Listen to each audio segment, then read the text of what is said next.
இந்த வீடியோவில் நம்ம NTU மெத்தடில் எப்படி ஹீட் எக்ஸ்சேஞ்சர் ப்ராப்ளம் சால்வ் பண்ணலாம் அப்படிங்கிறத தான் பார்க்க போகிறோம். பொதுவாக LMTD method and NTU method அப்படின்னு ரெண்டு மெத்தட் இருக்குது. லாகரித்மிக் மீன் டெம்பரேச்சர் டிஃப்ரென்ஸ். LMTD மெத்தடை பொறுத்த வரைக்கும் ஹீட் எக்ஸ்சேஞ்சர் ப்ராப்ளமில் 4 டெம்பரேச்சரும், அதாவது ஹாட் ஃப்ளூயிட் கோல்டு ஃப்ளூயிடுக்கு என்ட்ரி எக்ஸிட் டெம்பரேச்சர் 4 டெம்பரேச்சரும் கொடுத்துருந்தாங்க அப்படின்னா, அப்படி இல்லை 3 தான் கொடுத்துருக்காங்க அப்படின்னா LMTD மெத்தட் சால்வ் பண்ணலாம். அப்படி இல்லை 2 டெம்பரேச்சர் தான் கொடுத்துருக்காங்க அப்படிங்கிற பட்சத்தில் NTU மெத்தடை சால்வ் பண்ணலாம். இல்லை சம்டைம்ஸ் ப்ராப்ளம்லேயே ஸ்பெசிஃபை பண்ணியிருப்பாங்க, LMTDயில் சால்வ் பண்ணுங்கள், இல்லை NTU method number of transfer units அந்த மெத்தடில் சால்வ் பண்ணுங்கள் அப்படின்னு மென்ஷன் பண்ணியிருப்பாங்க. நம்ம அதை பேஸ் பண்ணி சால்வ் பண்ணி okay, let me solve the problem now. A chemical having a specific heat of 3.3 kJ per kg Kelvin flowing at a rate of 20,000 kg per hour enters a parallel flow heat exchanger at 120 degrees Celsius. So hot ஃப்ளூயிடுங்கிறது இந்த இடத்துல ஒரு chemical mention பண்ணியிருக்காங்க. அதோட flow rate என்ன அப்படின்னா 20,000 kg per hour. அதோட specific heat என்ன அப்படின்னா 3.3 kJ per kg Kelvin. அதோட entry temperature 120 degrees Celsius. Then the flow rate of the cooling water 50,000 kg per hour with an inlet temperature of 20 degrees Celsius. The heat transfer area is 10 meter square. Overall heat transfer coefficient 1050 watt per meter square Kelvin. So inlet temperature for cooling element என்ன அப்படின்னா இந்த இடத்துல water, அதோட inlet temperature 20 degrees Celsius கொடுத்துருக்காங்க. So hot ஃப்ளூயிடுக்கு entry கொடுத்துட்டாங்க, gold ஃப்ளூயிடுக்கும் entry கொடுத்துட்டாங்க. தென் வாட்டரோட mass flow rate கொடுத்துருக்காங்க. அதோட ஸ்பெசிஃபிக் ஹீட் நமக்கே தெரியும், 4.187 × 10⁻³ ஜூல் பெர் கேஜி கெல்வின் அப்படிங்கிறது தெரியும். ஸோ ஹீட் ட்ரான்ஸ்ஃபர் ஏரியா கொடுத்துருக்காங்க, ஓவரால் ஹீட் ட்ரான்ஸ்ஃபர் கோஎஃபிஷியன்ட் கொடுத்துருக்காங்க. So what we need to find is the effectiveness value, outlet temperature of water and chemical. So இந்த சம்மில் 2 temperature, அதாவது cold ஃப்ளூயிடோட entry டெம்பரேச்சரும் hot ஃப்ளூயிடோட என்ட்ரி டெம்பரேச்சரும் மட்டும்தான் கொடுத்துருக்காங்க. ஸோ LMTD மெத்தடை வச்சு சால்வ் பண்ண முடியாது, NTU மெத்தடை வச்சு தான் சால்வ் பண்ணணும். At the same time effectiveness கேட்டிருக்காங்க. எஃபெக்டிவ்னஸ் அப்படிங்கிறதும் NTU மெத்தட் மூலமாக தான் என்ன பண்ண முடியும் அப்படின்னா ஃபைன் பண்ண முடியும். Okay fine. ஸோ சம்மில் வாட்டரோட ஸ்பெசிஃபிக் ஹீட் மென்ஷன் பண்ணியிருக்காங்க. அப்படி இல்லை அப்படின்னா 4.187 kJ per kg Kelvin எடுத்துக்கணும். நமக்கு 4.186 எடுத்துக்கோங்க அப்படின்னு சொல்லியிருக்காங்க. ஓகே, இப்போ கொடுத்துருக்க டேட்டாவை செப்பரேட் பண்ணி எழுதலாம். கோல்டு ஃப்ளூயிட் என்ன அப்படின்னா இந்த இடத்துல வாட்டர், அதோட ஸ்பெசிஃபிக் ஹீட் வேல்யூ நமக்கு தெரியும், 4.186 யூஸ் பண்ணணும். ஃபைன். அதோட entry temperature T1 20 degrees Celsius. அதோட mass flow rate 50,000 kg per hour, அதை கிலோகிராம் பர் செகண்டாக மாற்றிக்கணும். ஸோ டிவைட் பை 3600 போட்டிங்க அப்படின்னா கிலோகிராம் பர் செகண்டாக மாறிடும். That is 13.810 kg per second. Hot fluid என்ன அப்படின்னா இங்கே ஒரு கெமிக்கல், அதோட entry temperature 120 degrees Celsius. Specific heat value 3.3 × 10⁻³, அதாவது கிலோ ஜூல் பெரில் கொடுத்துருக்காங்க. நம்ம × 10⁻³ போட்டு ஜூல் பெர் கேஜிக்கையாக மாற்றிக்கிறோம். அதோட மாஸ் ஃப்ளோ ரேட் பார்த்தீங்க அப்படின்னா 20,000 kg per hour divide by 3600 போட்டோம் அப்படின்னா கிலோகிராம் பர் செகண்டாக மாறிடும். That is 5.56 kg per second. Then area கொடுத்துருக்காங்க. Then overall heat transfer coefficient கொடுத்துருக்காங்க. So the maximum datas for the problems are given. நமக்கு என்ன தெரியாது அப்படின்னா 2 ஃப்ளூயிடோட எக்ஸிட் டெம்பரேச்சர் என்னங்கிறது தெரியாது. ஸோ கோல்டு ஃப்ளூயிடுக்கு ஸ்மால் டி அப்படின்னு மென்ஷன் பண்ணிக்கிறேன், ஹாட் ஃப்ளூயிடுக்கு கேபிட்டல் டி. என்ட்ரியை 1ன்னும் எக்ஸிட்டை 2ன்னு மென்ஷன் பண்ணிக்கிறேன். ஸோ எக்ஸிட் டெம்பரேச்சர் தெரியாது, அதுதான் ஃபைன் பண்ண போகிறோம். ஃபார்முலாஸ் எல்லாம் எங்கே இருக்குது அப்படின்னா NTU மெத்தடுக்கு பேஜ் நம்பர் 151 அண்ட் 152 ஃபார்முலாஸ் இருக்குது. 151 பார்த்தீங்க அப்படின்னா நமக்கு NTU மெத்தட் செப்பரேட்டாக ஒரு காலம் இருக்குது. அந்த காலமில் எஃபெக்டிவ்னஸ்க்கான ஃபார்முலா இருக்குது. And at the same time 152 ஒவ்வொரு flow, parallel, counter flow, cross flow, ஒவ்வொன்றுக்கும் தனித்தனியாக எஃபெக்டிவ்னஸ் ஃபார்முலா இருக்குது. அது எல்லாமே செக் பண்ணிக்கணும். ஸோ மேஜர் ஃபார்முலா என்ன அப்படின்னா NTUக்கான formula, NTU is equal to UA by C minimum. C minimum அப்படிங்கிறது கெப்பாசிட்டி. ஸோ கெப்பாசிட்டி ஃபைன் பண்ணதுக்கு அப்புறம் தான் நம்ம எஃபெக்டிவ்னஸ் என்ன அப்படிங்கிறத ஃபைன் பண்ண முடியும்.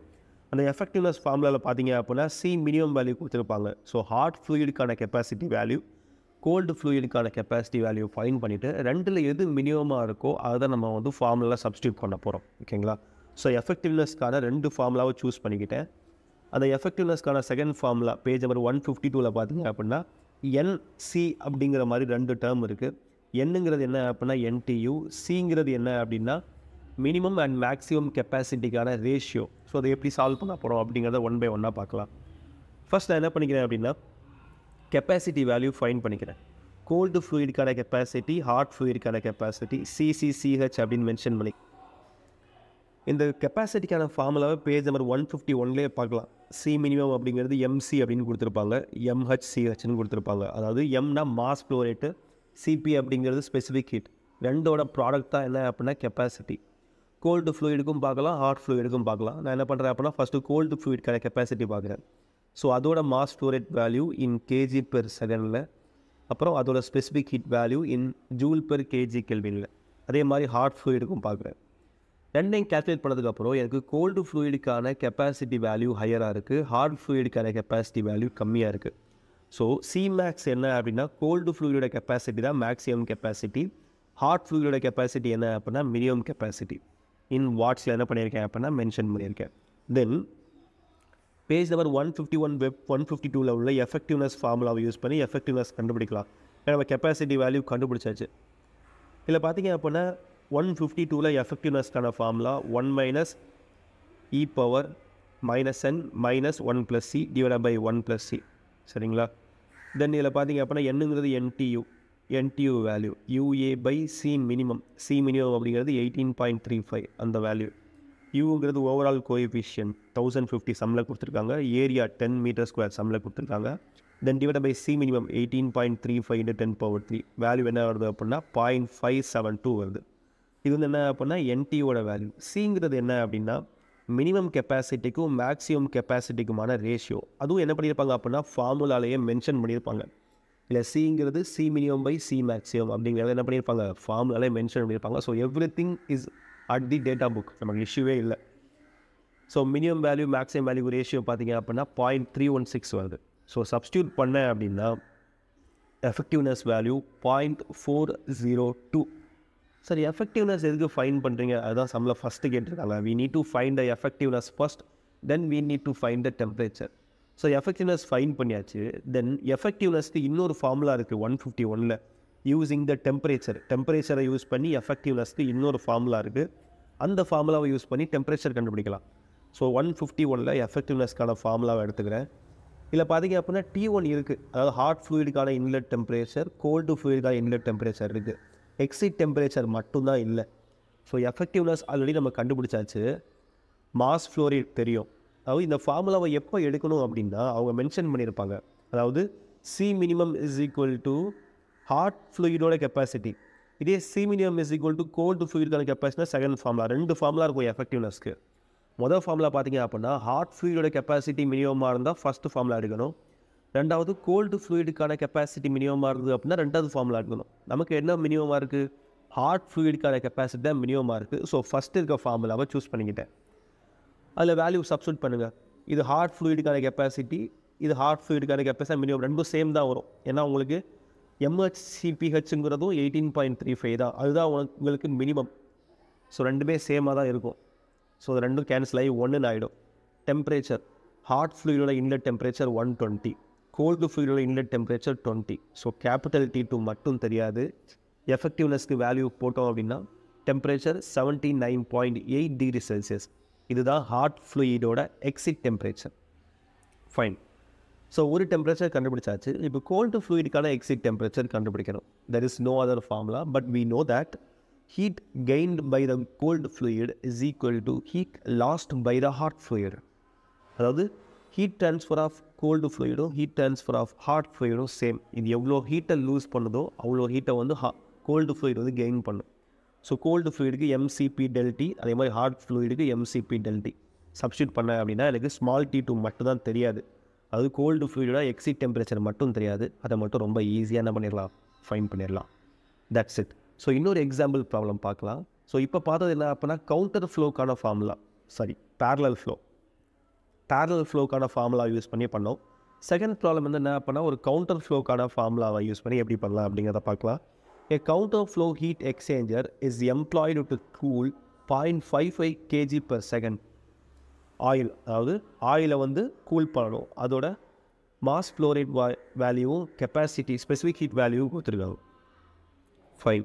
டெம்பரேச்சர் 115லேருந்து 40 ஆகுதுன்னு சொல்லியிருக்காங்க. அதாவது ஹாட் ஃப்ளூயிடோட இன்லெட் டெம்பரேச்சரும் எக்ஸிட் டெம்பரேச்சரும் கொடுத்துட்டாங்க. By use of water. Cooling என்ன அப்படின்னா வாட்டரோட இன்லெட் அண்ட் அவுட்லெட் டெம்பரேச்சர் 1575. இதில் 4 டெம்பரேச்சரும் கொடுத்துட்டாங்க. தாராளமாக எல்எம்டிடி மெத்தடை யூஸ் பண்ணலாம். ஆனால் இந்த சம்மில் என்டியூ மெத்தடை யூஸ் பண்ண சொல்லி கேட்டிருக்காங்க. இந்த ஓவரால் ஹீட் ட்ரான்ஸ்ஃபர் கோஎஃபிஷியன்ட் கொடுத்துருக்காங்க. சரிங்களா? ஓகே, என்ன ஃபைன் பண்ணணும்? The mass flow rate of வாட்டரோட மாஸ் ஃப்ளோ ரேட் ஃபைன் பண்ணணும். எஃபெக்டிவ்னஸ் என்னங்கிறத ஃபைன் பண்ணணும். சர்ஃபேஸ் ஏரியா என்னங்கிறத ஃபைன் பண்ணணும். இப்போ கிவன் டேட்டாவை எடுத்து எழுதிக்கலாம். ஹாட் ஃப்ளூயிட் என்ன அப்படின்னா இதில் உள்ள ஆயில், அதோட என்ட்ரி டெம்பரேச்சர் கொடுத்துட்டாங்க, எக்ஸிட் டெம்பரேச்சர் கொடுத்துட்டாங்க, மாஸ் ஃப்ளோ ரேட் கொடுத்துட்டாங்க, ஸ்பெசிஃபிக் ஹீட்டும் கொடுத்துட்டாங்க. கோல்டு ஃப்ளூயிடுக்கு entry temperature, exit temperature, then அதோட ஓவரால் கோஎஃபிஷியன்ட் மொத்தமாக கொடுத்துருக்காங்க. பட் நமக்கு தெரியும் வாட்டரோட ஸ்பெசிஃபிக் ஹீட் வேல்யூ சிபி என்ன அப்படின்னா 4.187 × 10⁻³ ஜூல் பெர் கேஜி கெல்வின் அப்படிங்கிறது நமக்கு தெரியும். சரிங்களா? ஸோ வாட்டருக்கு நமக்கு வேல்யூ தெரியும். அதோட மாஸ் ஃப்ளோ ரேட் கண்டுபிடிக்கணும், எஃபெக்டிவ்னஸ் கண்டுபிடிக்கணும், சர்ஃபேஸ் ஏரியா கண்டுபிடிக்கணும். ஸோ 1 by 1 என்ன பண்ணலாம் அப்படின்னா ஃபைன் பண்ணலாம். ஃபர்ஸ்ட்டு நான் எனக்கு என்ன தெரியல அப்படின்னா மாஸ் ஃப்ளோ ரேட் தெரியலை. அதை எப்படி ஈஸியாக கண்டுபிடிக்கலாம் அப்படின்னா we know that heat gained by the cold fluid is equal to heat lost by the hot fluid, mcp del T mcb del T. இதில் கோல்டு ஃப்ளூயிடோட ஸ்பெசிஃபிக் ஹீட் தெரியும், டெம்பரேச்சர் தெரியும், ஹாட் ஃப்ளூயிடுக்கு எல்லாமே தெரியும். So mass flow rate of cold fluid மட்டும் தெரியாது, அது ரொம்ப ஈஸியாக கண்டுபிடிச்சிடலாம். ஸ்பெசிஃபிக் ஹீட்ஸ் வாட்டருக்கு சம்மில் கொடுக்காட்டியும் 4.187 × 10⁻³ அது நமக்கு தெரிஞ்சிருக்கணும். அதுலேருந்து கோல்டு ஃப்ளூயிடோட அதாவது வாட்டரோட மாஸ் ஃப்ளோ ரேட் என்ன அப்படிங்கிறத ஃபைன் பண்ணியாச்சு. That is 0.4 kg/s. Fine. Second என்ன ஃபைன் பண்ணணும்? எஃபெக்டிவ்னஸ் ஃபைன் பண்ணணும். ஸோ எஃபெக்டிவ்னஸ் ஃபைன் பண்ணுறதுக்கு பேஜ் நம்பர் 151 and 52 ஃபார்முலாஸ் இருக்கும். எஃபெக்டிவ்னஸ்க்கான ஃபார்முலா நமக்கு இது கவுண்டர் ஃப்ளோ அப்படிங்கிறதுனால கவுண்டர் ஃப்ளோக்கான எஃபெக்டிவ்னஸ் ஃபார்முலாவை சூஸ் பண்ணிக்கணும். அதில் நமக்கு என்னெல்லாம் தேவை அப்படின்னா என்டியூ தேவை, அட் த சேம் டைம் உங்களுக்கு கெப்பாசிட்டி ரேஷியோ தேவை. ஸோ ஃபஸ்ட் என்ன பண்ணிக்கிறேன் அப்படின்னா கெப்பாசிட்டி ஃபைன் பண்ணிக்கிறேன். ஹாட் ஃப்ளூயிடுக்கு எம்சிபி, ஹாட் ஃப்ளூயிடோட எம்சிபி, அதே மாதிரி கோல்டு ஃப்ளூயிடுக்கு MCP. Mass flow rate of hot oil, mass flow rate of water, அதே மாதிரி specific heat of oil, specific heat of water find பண்ண அப்படின்னா இது கிலோ ஜூலில் இருக்கும், நான் ஜூல்லே போட்டுக்கிறேன். ஸோ × 10⁻³ சரிங்களா? 1.347 1.672. ஸோ கோல்டு ஃப்ளூயிடுக்கு தான் எனக்கு மேக்ஸிமம் கெப்பாசிட்டி வருது, ஹாட் ஃப்ளூயிடுக்கு மினிமம் கெப்பாசிட்டி வருது. ஃபைன். ஸோ இப்போ எனக்கு என்ன தேவை அப்படின்னா எஃபெக்டிவ்னஸ் ஃபைன் பண்ணணும். பேஜ் நம்பர் 151 போகிறேன். எஃபெக்டிவ்னஸ்க்கான ஃபார்முலா இருக்குது. எனக்கு எதுக்கு மினிமம் வந்திருக்கு அப்படின்னா ஹாட் ஃப்ளூயிடுக்கு தான் மினிமம் வந்திருக்கு. ஸோ ஹாட் ஃப்ளூயிடுக்கு மினிமம் அப்படின்னா ஃபஸ்ட்டு ஃபார்முலா. சப்போஸ் கோல்டு ஃப்ளூயிடுக்கு மினிமம் கெப்பாசிட்டி வந்துருந்துச்சு அப்படின்னா செகண்ட் ஃபார்முலா யூஸ் பண்ணணும். ஸோ நான் ஃபஸ்ட்டு ஃபார்முலா யூஸ் பண்ணுறேன். MCP minimum. இதில் ஹாட் ஃப்ளூயிடு தான், இதுவும் ஹாட் ஃப்ளூயிடு தான். சி மினிமம்ங்கிறது இது ஹாட் ஃப்ளூயிடு தானே. ஸோ எம்ஹெச்சிபிஹெச் தான். ஸோ இந்த ரெண்டும் கேன்சல் ஆகிடும், 1 ஆகிடும். ஸோ T1 ஹாட் ஃப்ளூயிடோட என்ட்ரி, ஹாட் ஃப்ளூயிடோட எக்ஸிட், கோல்டு ஃப்ளூயிடோட என்ட்ரி சப்ஸ்டியூட் பண்ண அப்படின்னா 0.75 அப்படிங்கிறது எஃபெக்டிவ்னஸ். ஸோ எஃபெக்டிவ்னஸை கண்டுபிடிச்சாச்சு. ஸோ இதான் என்ன அப்படின்னா செகண்ட் கேஸ். ஃபஸ்ட் என்ன பண்ணணும்? மாஸ் ஃப்ளோ ரேட் கண்டுபிடிக்கணும், எஃபெக்டிவ்னஸ் கண்டுபிடிக்கணும். தேர்ட் என்ன அப்படின்னா சர்ஃபேஸ் ஏரியா ஃபைன் பண்ணணும். சர்ஃபேஸ் ஏரியா எங்கே இருக்குது அப்படின்னா உங்களுக்கு பேஜ் நம்பர் 152 போயிட்டீங்க அப்படின்னா என்டியூ ஃபார்முலாவில் NTU = UA/C மினிமம் அதில் தான் சர்ஃபேஸ் ஏரியா இருக்குது. சரிங்களா? ஸோ நமக்கு எஃபெக்டிவ்னஸ் தெரியும் அப்படிங்கிற பட்சத்தில் எஃபெக்டிவ்னஸ் ஃபார்முலாவிலேருந்து NTU கண்டுபிடிச்சிடலாம், NTUவிலேருந்து சர்ஃபேஸ் ஏரியா கண்டுபிடிச்சிடலாம். ஸோ ஃபஸ்ட்டு எஃபெக்டிவ்னஸ் ஃபைன் பண்ணியாச்சு. அந்த ஃபார்முலாவிலேருந்து NTU என்ன அப்படிங்கிறத ஃபைன் பண்ணலாம். NTU ஃபார்முலாவிலேருந்து A என்ன அப்படிங்கிறத என்ன பண்ணிடலாம்? ஃபைன் பண்ணிடலாம். ஸோ எஃபெக்டிவ்னஸ் ஃபார்முலாவில் என்ன ஆகணும் அப்படின்னா NTU அப்புறம் capacity ratio. So C = C minimum/C maximum substitute பண்ண அப்படின்னா எனக்கு கெப்பாசிட்டி ரேஷியோ கிடச்சிருச்சு 0.806. ஸோ அதை என்ன பண்ணுறேன் அப்படின்னா எஃபெக்டிவ்னஸ் ஃபார்முலாவில் சப்ஸ்டியூட் பண்ணுறேன். எஃபெக்டிவ்னஸ் 0.75 கண்டுபிடிச்சாச்சு. தென் கெப்பாசிட்டி ரேஷியோ 0.806 சப்ஸ்டியூட் பண்ணியாச்சு. NTU வேல்யூ மட்டும் தெரியாது. ஸோ இது என்ன பண்ணுறேன், இந்த ஈக்குவேஷன்லேருந்து NTUவை கண்டுபிடிக்கிறேன். எப்படி ஃபைன் பண்ணுறாங்கிறத பாருங்கள். இங்கே உள்ள டினாமினேட்டரை நான் லெஃப்ட் சைடு கொண்டு வந்துக்கிறேன். லெஃப்ட் சைடில் மல்டிப்ளேஷனில் கொண்டு வந்தாச்சு. தென் 0.75 உள்ளே கொண்டு மல்டிப்ளை பண்ணுறேன். 0.75 1ல் மல்டிப்ளை பண்ணியாச்சு. அப்புறம் 0.75 உள்ளே மல்டிப்ளை பண்ணியாச்சு. பண்ணதுக்கப்புறம் பவரில் இருக்கிறதெல்லாம் லெஃப்ட் சைடு கொண்டு போகிறேன், நியூமரிக்கல் வேல்யூவெல்லாம் ரைட் சைடு கொண்டு போகிறேன். சரிங்களா? ஸோ இங்கே மைனஸில் இருக்குது, இந்த பக்கம் வரும்போது ப்ளஸ் ஆகிடும். இங்கே ப்ளஸில் இருக்குது, இந்த பக்கம் போகும்போது மைனஸில் ஆகிடும். தென் இ பவர் மைனஸ் என் ஒன் மைனஸ் 0.806 அது அப்படியே காமன் ஆடுங்க. எடுத்தேன் அப்படின்னா இந்த இடத்துல 1 வந்துடும், 1. அப்புறம் இந்த இடத்துல 0.75 இன்ட்டு 0.806 வந்துடும். ஸோ அதை சிம்பிளிஃபை பண்ணிக்கிறேன். இப்போ இந்த நியூமரிக்கல் வேல்யூ அப்படியே இந்த பக்கம் டினாமினேட்டரில் கொண்டு போயாச்சு. அது 0.6321 வருது. தென் இ பவரை இந்த பக்கம் கொண்டு போனீங்க அப்படின்னா லாகிரதம் ஆஃப் பவர் இ சஃபிக்ஸ் இயில் வந்துடும், எல்என்ல வந்துடும். ஸோ இயை வந்து இந்த பக்கம் கொண்டு போனீங்க அப்படின்னா எல்என் ஆயிரும். ஸோ எல்என் கண்டுபிடிச்சிங்க அப்படின்னா -0.4587 மைனஸ் கேன்சல் ஆயிரும். ஸோ என் மட்டும் இந்த பக்கம் வச்சுட்டு இதை ரைட் சைடு கொண்டு போனீங்க அப்படின்னா என்னுக்கு வேல்யூ தெரிஞ்சிடும். ஸோ இந்த மாதிரி ஈக்குவேஷனை ரொம்ப சிம்பிளாகவே சால்வ் பண்ணலாம். ரொம்ப கேர்ஃபுல்லாக பார்த்துக்கோங்க. ஸோ ப்ராப்பராக சப்ஸ்டியூட் பண்ணி கேல்குலேட் பண்ணால் தான் வேல்யூ ப்ராப்பராக வரும். ஸோ என்டியூ வேல்யூ எனக்கு வைக்கிது அப்படின்னா 2.367 கிடைக்குது. தென் என்டியூ ஃபார்முலாவிலேருந்து, அதாவது NTU is equal to UA/C minimum, page number 152 formula இருக்கும். ஸோ சி மினிமம் நமக்கு தெரியும், ஓவரால் கோஎஃபிஷியன்ட் சம்மில் கொடுத்துட்டாங்க. என்டியூ வேல்யூ ஃபைன் பண்ணியாச்சு, ஏ மட்டும் தான் தெரியாது. So the value A is 2.197 metre square. That's it. Thank you.